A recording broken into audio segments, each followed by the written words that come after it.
Hi good evening everyone. आज मैं आपके साथ जो एलएलबी एंट्रेंस एग्जामिनेशन जो आपने दिया है और जिसमें ऑब्जेक्शन मांगा गया था 21 तक, वो ओवर हो गया।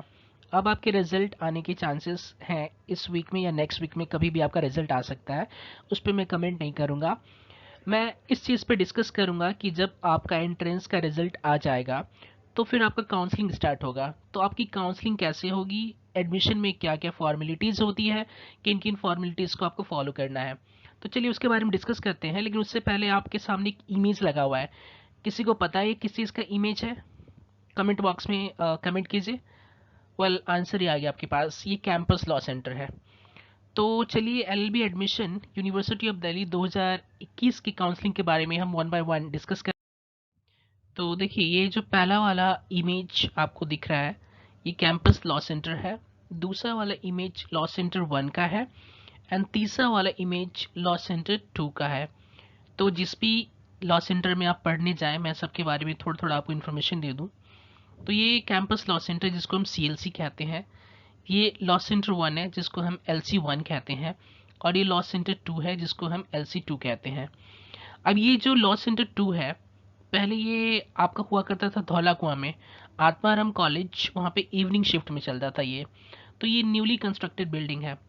अगर आपको ये डाउट है कि कैंपस लॉ सेंटर अच्छा है, सीएलसी एलसी 1 यानी लॉ सेंटर 1 अच्छा है या लॉ सेंटर 2 अच्छा है, तो अगर आप बिल्डिंग की बात करें तो आप बिल्डिंग तो जब भी आप जाएंगे आपका काउंसलिंग भी इसी बिल्डिंग में होगा, लॉ सेंटर 2 में। इस वाली बिल्डिंग में आपकी काउंसलिंग होगी।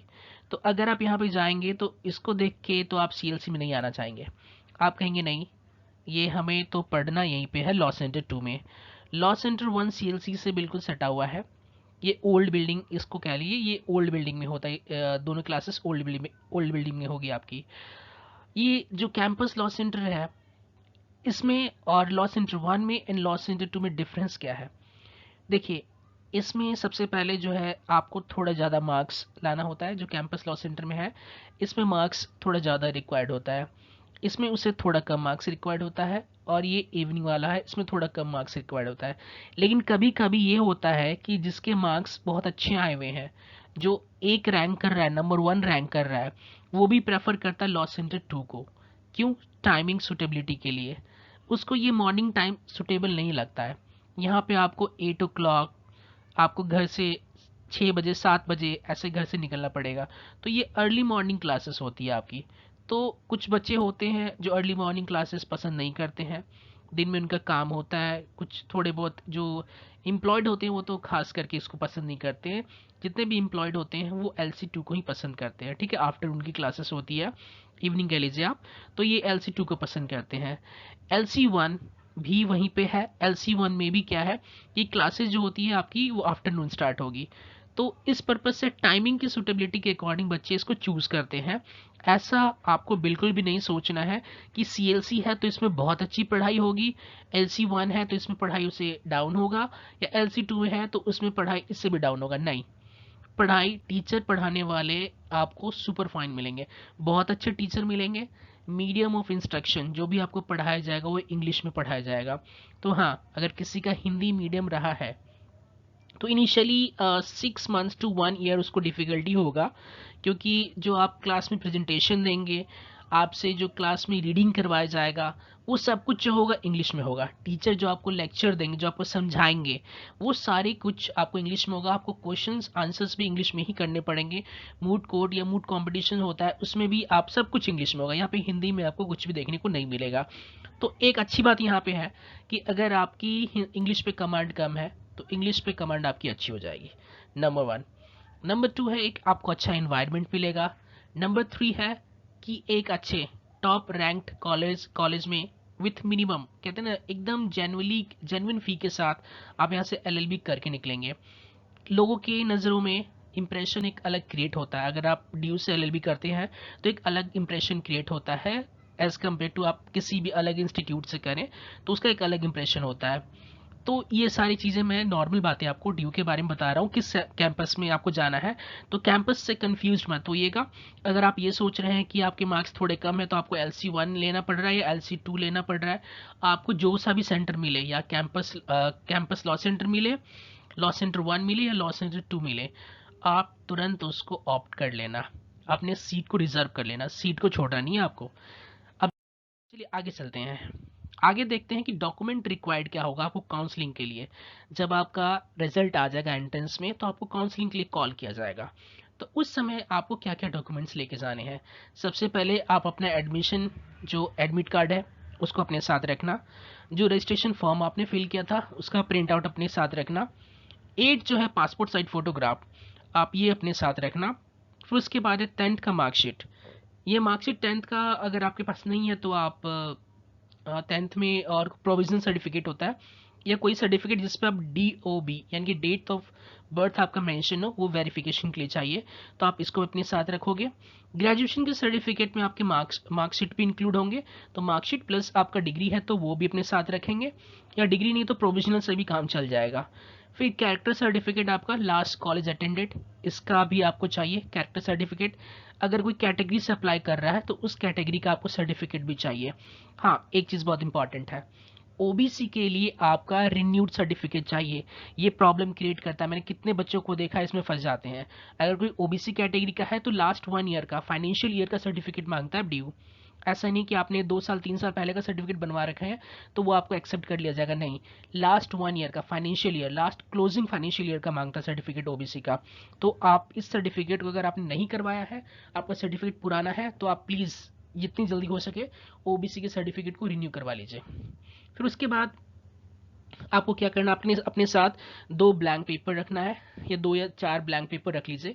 ये इसलिए बोलता हूँ कि मान लीजिए कभी कोई डॉक्यूमेंट्स मिसिंग है, आपके पास कोई डॉक्यूमेंट नहीं है, आप घर नहीं जा सकते या मंगवा नहीं सकते तुरंत, तो उस केस में क्या करना है, आपको वापस नहीं जाना है। आपको किसी भी हालत में जो आपका फर्स्ट एडमिशन लिस्ट क्लोज होने से पहले, अगर आपका नाम फर्स्ट एडमिशन लिस्ट में है, सेकेंड एडमिशन लिस्ट में है या थर्ड एडमिशन लिस्ट में है, तो लिस्ट क्लोज होने से पहले ही आपको जिस भी एडमिशन लिस्ट में आपका नाम है आपको अपना सीट बुक कर देना है। अगर आपने अपने सीट को बुक नहीं किया तो आप सोचेंगे कि हम नेक्स्ट एडमिशन लिस्ट में एडमिशन ले लेंगे, नहीं, ये पॉसिबल नहीं है। आपके कितने भी आप टॉपर क्यों ना हो, रैंक 1 होल्डर क्यों ना हो, अगर फर्स्ट एडमिशन लिस्ट में आपका नाम है, आपने एडमिशन नहीं लिया, तो सेकेंड एडमिशन लिस्ट में आपको एडमिशन नहीं देंगे वो, प्रोवाइडेड अगर आपने सीट को बुक कर रखा है, एक अंडरटेकिंग दे रखा है कि ये डॉक्यूमेंट आपके मिसिंग है, आप इतने दिन में सबमिट कर दोगे, तो एक अलग मैटर है, क्योंकि उस समय आपका सीट आपके नाम से बुक कर दिया जाता है, आपकी फाइल बाकायदा तैयार कर दी जाती है, फाइल तैयार करके ऑफिस में रख दी जाती है कि इतने दिन में आके आप डॉक्यूमेंट को फुलफिल कर दोगे, यानी कि जो भी डॉक्यूमेंट्स उसमें कमी है आप उसको लगा दोगे। तो ये चीज़ सबके लिए है, जनरल कैटेगरी के लिए या किसी भी कैटेगरी के बच्चे के लिए है, जो अगर जिसके पास कोई भी डॉक्यूमेंट मिसिंग है, कम है, तो वो सीट को ना छोड़े, इस भरोसे पे ना रहे कि नेक्स्ट एडमिशन लिस्ट में उसका नाम आ जाएगा या लास्ट वाले एडमिशन लिस्ट में उसका नाम आ जाएगा, नहीं, ऐसा ड्यू में कुछ भी प्रोविज़न नहीं है। एक बार नाम गया, एक बार मेरिट लिस्ट गया तो गया, ठीक है। तो मेरिट लिस्ट कैलकुलेट करने का तरीका भी इनका अलग होता है। फर्स्ट में हो सकता है कि आपका मेरिट लिस्ट जो है वो 228 पे गया हो, और थर्ड मेरिट लिस्ट वो निकाल रहे हैं आपका 250 पे। आप देख के शॉक्ड हो जाओगे, ऐसा कैसे होगा? हाँ, ऐसा हो गया क्योंकि जो लास्ट में सीट्स बची रहती है ना, तो उसमें मार्क्स के अकॉर्डिंग कैलकुलेट किया जाता है। खैर वो मैं आपको यहाँ पे नहीं बताऊंगा, ठीक है। तो इन चीज़ों का आपको ध्यान रखना है। फिर उसके बाद आगे देखते हैं, आगे क्या है कि अगर आपका कोई डॉक्यूमेंट मिसिंग है, जैसे मैंने काउंसलिंग के समय में बोला था, तो उस समय में क्या बोला था आपको कि डोंट, ये चीज़ बोला, don't forget to block your seat. आप एक एक्नॉलेजमेंट दो, अपनी सीट को ब्लॉक करो, ठीक है। और टीचर्स, अगर आपको टीचर मान लो कि जो एडमिशन काउंसलिंग कर रहे हैं वो आपकी बात नहीं मान रहे हैं, तो आप पीआईसी से मिलिए, एडमिशन इंचार्ज से मिलिए, सॉल्यूशन आपको वहीं पे मिलेगा। आपको कैंपस नहीं छोड़ना है किसी भी हालत में। फिर मैं पर्सनली सजेस्ट करूंगा कि आप ऑफिशियल वेबसाइट को भी देखते रहिए, फर्स्ट एडमिशन लिस्ट के लिए, सेकेंड एडमिशन लिस्ट के लिए, क्योंकि कई बार ऐसा होता है कि बच्चों को पता नहीं चलता है कि फर्स्ट एडमिशन लिस्ट कब आया, कब चला गया, वो वेट करते रहते हैं। बाद में उनको पता चलता है कि फर्स्ट एडमिशन लिस्ट तो आ गया, चला भी गया, और सेकेंड एडमिशन लिस्ट भी आ चुका है। तो उस केस में उनका एडमिशन क्या होता है, वो छूट जाता है। और मैं तो अपनी तरफ से सबके लिए विश करूंगा कि सबका एडमिशन हो जाए, बल सबका तो पॉसिबल नहीं है, लेकिन जो डिजर्विंग है उनका एडमिशन हो जाए।